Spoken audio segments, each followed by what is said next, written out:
ಹುತಾತ್ಮ ಯೋಧರ ಅಂತ್ಯಕ್ರಿಯೆ ಈಗ ಆಲ್ರೆಡಿ ಎಲ್ಲ ಅವರವರ ಯೋಧರ ಸ್ವಗ್ರಾಮದಲ್ಲಿ ನಡೀತಾ ಇದೆ. ಇನ್ನು ನಮ್ಮ ರಾಜ್ಯದ ವೀರ ಯೋಧ ಗುರು ಅವರ ಸ್ವಗ್ರಾಮದಲ್ಲಿ ಎಲ್ಲಾ ರೀತಿಯಾದಂತಹ ಸಿದ್ಧತೆಯನ್ನ ಮಾಡಿಕೊಳ್ಳಲಾಗಿದೆ ಮತ್ತು ಒಂದ್ ಕಡೆ ಅಂತ್ಯ ಸಂಸ್ಕಾರ ನಡೆಯುವಂತ ಜಾಗದಲ್ಲೂ ಕೂಡ ಸಿದ್ಧತೆ ನಡೆದಿರುವಂತದ್ದು ನೀವು ಕೂಡ ನೋಡ್ತಾ ಇದ್ದೀರಾ. ದೃಶ್ಯಗಳಲ್ಲಿ ಎರಡು ದೃಶ್ಯಾವಳಿಗಳು ನಿಮ್ಮ ಕಣ್ಣ ಮುಂದೆ ಬರ್ತಾ ಇದೆ. ಮೊದಲನೇ ದೃಶ್ಯಾವಳಿ ಸ್ವಗ್ರಾಮದತ್ತ ಹೋಗ್ತಾ ಇರುವಂತ ರಸ್ತೆ ಮಾರ್ಗದಲ್ಲಿ ಹೋಗ್ತಾ ಇರುವಂತ ಪಾರ್ಥಿವ ಶರೀರದ ದೃಶ್ಯಾವಳಿಗಳು. ಸಿಆರ್ಪಿಎಫ್ ವಾಹನದಲ್ಲಿ ಪಾರ್ಥಿವ ಶರೀರವನ್ನ ಕೊಂಡೊಯ್ಯಲಾಗ್ತಾ ಇದೆ. ಮತ್ತೊಂದು ದೃಶ್ಯಾವಳಿಯಲ್ಲಿ ಬಲಭಾಗದ ದೃಶ್ಯಾವಳಿಯಲ್ಲಿ ಅಂತ್ಯಕ್ರಿಯೆಗೆ ಯಾವ ರೀತಿಯಾದಂತಹ ಸಿದ್ಧತೆಯನ್ನ ಈಗ ಮಾಡಲಾಗ್ತಾ ಇದೆ ಅನ್ನುವ ನೇರ ದೃಶ್ಯಾವಳಿಗಳನ್ನ ನೋಡ್ತಾ ಇದ್ದೀರಾ.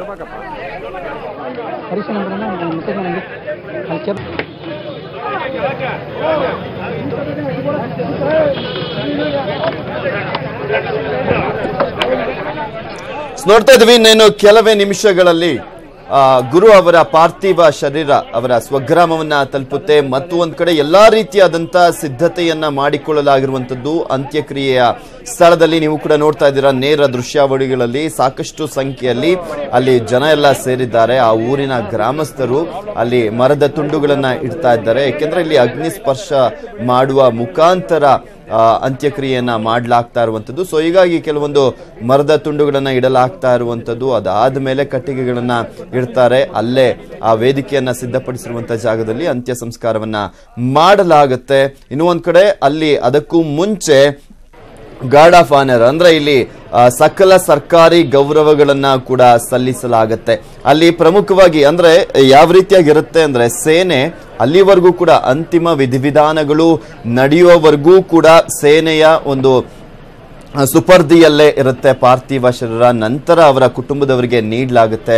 ಕುಟುಂಬದವರಿಗೆ ನೀಡ ಆದ್ಮೇಲೆ ಸ್ವಲ್ಪ ಹೊತ್ತು ಅಂತಿಮ ವಿಧಿವಿಧಾನಗಳು ಆದ್ಮೇಲೆ ಅಂತ್ಯಕ್ರಿಯೆಗಳು ನಡೆಯುತ್ತೆ. ಸೊ ಹೀಗಾಗಿ ಅಲ್ಲಿ ಎಲ್ಲಾ ರೀತಿಯಾದಂತಹ ಸಿದ್ಧತೆಯನ್ನ ಮಾಡಲಾಗಿರುವಂತದ್ದು. ಒಂದ್ ಕಡೆ ಪೊಲೀಸರ ಭದ್ರತೆ ಕೂಡ ಇರುತ್ತೆ ಮತ್ತು ಒಂದ್ ಕಡೆ ಸೇನಾಪಡೆಗಳ ಭದ್ರತೆ ಕೂಡ ಇರುತ್ತೆ. ಇನ್ನೊಂದ್ ಕಡೆ ಸಾಕಷ್ಟು ಸಂಖ್ಯೆಯಲ್ಲಿ ಜನ ಬರುವಂತ ನಿರೀಕ್ಷೆ ಇರುವಂತ ಹಿನ್ನೆಲೆಯಲ್ಲೂ ಕೂಡ ಅವರಿಗೂ ಕೂಡ ಅಂತಿಮ ದರ್ಶನಕ್ಕೆ ಯಾವುದೇ ರೀತಿಯಾದಂತಹ ತೊಂದರೆಯಾಗಬಾರದು ಅನ್ನುವ ನಿಟ್ಟಿನಲ್ಲಿ ಸಿದ್ಧತೆಯನ್ನ ಮಾಡಿಕೊಳ್ಳಲಾಗಿದೆ. ಮೊದಲನೇದಾಗಿ ಇಲ್ಲಿ ಅಂತಿಮ ವಿಧಿವಿಧಾನಗಳು ನಡೆಯುವಂತಹ ಜಾಗದಲ್ಲಿ ಈಗ ಆಲ್ರೆಡಿ ಪ್ರತಿಯೊಂದು ಕೂಡ ಸಿದ್ಧವಾಗಿದೆ. ಇನ್ನೊಂದ್ ಕಡೆ ಕೆಲವೇ ನಿಮಿಷಗಳಲ್ಲಿ ಸ್ವಗ್ರಾಮಕ್ಕೆ ತಲುಪಿದಂತಹ ಸಂದರ್ಭದಲ್ಲಿ ಅವರ ಮನೆಯ ಮುಂಭಾಗದಲ್ಲಿ ಸಾರ್ವಜನಿಕರ ದರ್ಶನಕ್ಕೆ ಆ ಗ್ರಾಮದ ಜನರ ದರ್ಶನಕ್ಕೆ ಇಡಲಾಗುತ್ತೆ ಪಾರ್ಥಿವ ಶರೀರವನ್ನ.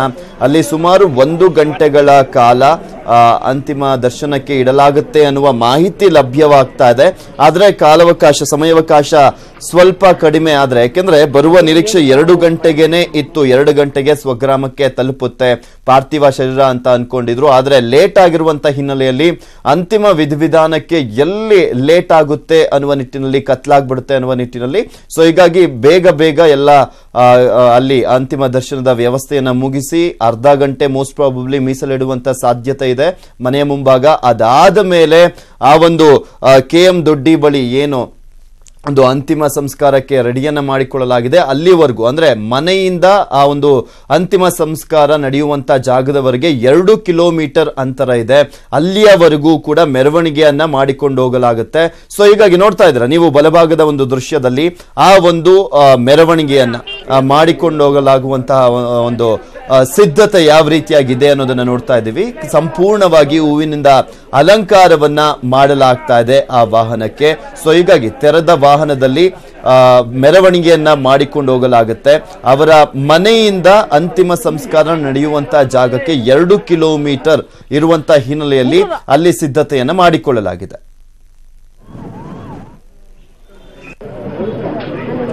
ಒಂದು ವಾಹನವನ್ನ ಈಗ ಆಲ್ರೆಡಿ ರೆಡಿ ಮಾಡಲಾಗಿರುವಂತದ್ದು. ಸೊ ವಾಹನಕ್ಕೆ ಕಂಪ್ಲೀಟ್ ಆಗಿ ಹೂವಿನ ಅಲಂಕಾರವನ್ನ ಮಾಡಲಾಗಿದೆ. ಇನ್ನು ಒಂದ್ ಕಡೆ ಅಲ್ಲಿ 1 ಗಂಟೆಗಳ ಕಾಲ ಅಲ್ಲಿನ ಸಾರ್ವಜನಿಕರಿಗೆ ಗ್ರಾಮಸ್ಥರಿಗೆ ಅಂತಿಮ ದರ್ಶನಕ್ಕೆ ವ್ಯವಸ್ಥೆಯನ್ನ ಮಾಡಲಾಗಿರುವಂತದ್ದು. ಸೊ ಹೀಗಾಗಿ 2 ದಿನಗಳಿಂದ ಕಾಯ್ತಾ ಇದ್ರು ಕುಟುಂಬದವರು ಯಾವಾಗ ಬರುತ್ತೆ ಪಾರ್ಥಿವ ಶರೀರ ಅಂತ. ಯಾಕೆಂದ್ರೆ ಅವರ ಆಕ್ರಂದನ ಮುಗಿಲು ಮುಟ್ಟಿದೆ. ಇನ್ನೂ ಕೂಡ ರೋಧಿಸ್ತಾನೆ ಇದ್ದಾರೆ. ಅವರ ಕುಟುಂಬದವರ ಜೊತೆಗೆ ಗ್ರಾಮದವರು ಕೂಡ ರೋಧಿಸ್ತಾ ಇರುವಂತದ್ದು. ಯಾಕೆಂದ್ರೆ ಅವರ ಊರಿನ ಒಬ್ಬ ವೀರ ಯೋಧ ಸಾವನ್ನಪ್ಪಿದ್ದಾನೆ ಅಂದ್ರೆ ಇಡೀ ದೇಶನೇ ಕಂಬನಿ ಮಿಡಿತಾ ಇರುವಂತಹ ಸಂದರ್ಭದಲ್ಲಿ ಆ ಒಂದು ಗ್ರಾಮದವರು ಕೂಡ, ಗುಡಿಗೇರಿ ಗ್ರಾಮದವರು ಕೂಡ ಕಂಬನಿಯನ್ನ ಮಿಡಿತಾ ಅವರ ಒಂದು ಕುಟುಂಬಕ್ಕೆ ಶಕ್ತಿಯಾಗಿ ಬೆನ್ನೆಲುಬಾಗಿ ನಿಂತಿದ್ದಾರೆ. ಸಾಂತ್ವನವನ್ನ ಹೇಳುವಂತ ಕೆಲಸವನ್ನ ಮಾಡ್ತಾ ಇದ್ದಾರೆ, ಧೈರ್ಯವನ್ನ ತುಂಬುವಂತ ಕೆಲಸವನ್ನ ಮಾಡ್ತಾ ಇದ್ದಾರೆ.